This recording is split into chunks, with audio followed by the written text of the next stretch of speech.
विज्ञान के क्षेत्र में भारत एक ऊंची उड़ान लेने के लिए तैयार है। मुझे ये बताने में बड़ी खुशी हो रही है कि भारत चंद्रमा पर अपना अंतरिक्ष यान भेजेगा। इसका नाम होगा चंद्रयान प्रथम।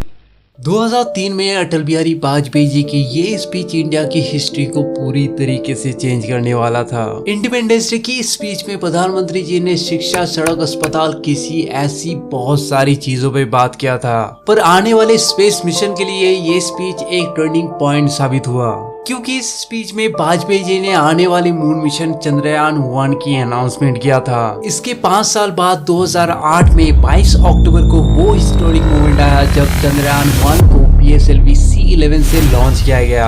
सक्सेसफुली लॉन्च होने के 1 महीने के बाद 14 नवंबर को ऑर्बिटर से मून इम्पैक्ट प्रोब अलग होकर मून की साउथ पोल में स्थित शैकल्टन क्रेटर के सामने हिट किया। प्लान मुताबिक सब हो जाने के बाद प्रोब से मिले डाटा से एक इम्पोर्टेंट बात पता चली, चांद पे भी पानी और हाइड्रोक्सिल मॉलिक्यूल है। इसके 312 दिन बाद 28 अगस्त 2009 को ऑर्बिटर से कनेक्शन टूट जाता है। चंद्रयान 1 से पहले 2007 में रशियन स्पेस एजेंसी रोसकॉस्मोस और इसरो चंद्रयान 2 में एक साथ काम करने के लिए एक एग्रीमेंट साइन किया था। इस एग्रीमेंट के तहत इसरो ऑर्बिटर और रोवर बनाएगा और रोसकॉस्मोस लैंडर बनाएगा।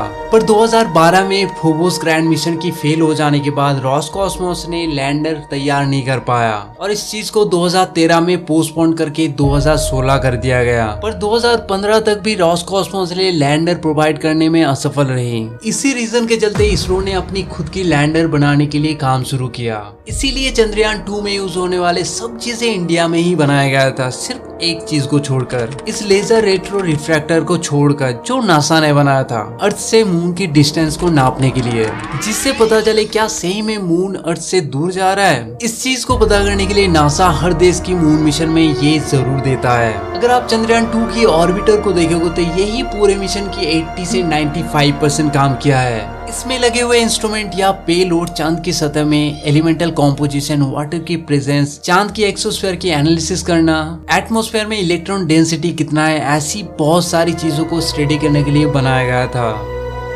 और अगर आप इस विक्रम लैंडर को देखोगे तो ये मून को और चांद की सतह की थर्मल प्रॉपर्टीज को समझने के लिए एक बनाया गया था और ये रोवर अपने आसपास की सरफेस की केमिकल एनालिसिस करने के लिए बनाया गया था। ध्यान देने वाली बात ये है, ये रोवर सिर्फ 14 दिन तक ऑपरेट करने के लिए बनाया गया था। अब इतने सालों की मेहनत और इंतजार करने के बाद 22 जुलाई 2019 को चंद्रयान 2 को लॉन्च किया गया। इसके लगभग 1.5 महीने बाद 6 सितंबर को लैंडर में कुछ ग्लिच के चलते लैंडर से संपर्क टूट जाता है और ये मिशन पार्शियली फेल हो जाता है। पर ऑर्बिटर अभी भी सही सलामत काम कर रहा है, इसलिए चंद्रयान 3 में लैंडर और रोवर को ही भेजा जाना है। देखा जाए तो चंद्रयान 2 और 3 में ज्यादा कुछ अंतर नहीं है, जस्ट एक पेलोड अलग से लगाया गया है जिसे स्पेक्ट्रोपोलोमेट्री ऑफ हैबिटेबल अर्थ कहते हैं।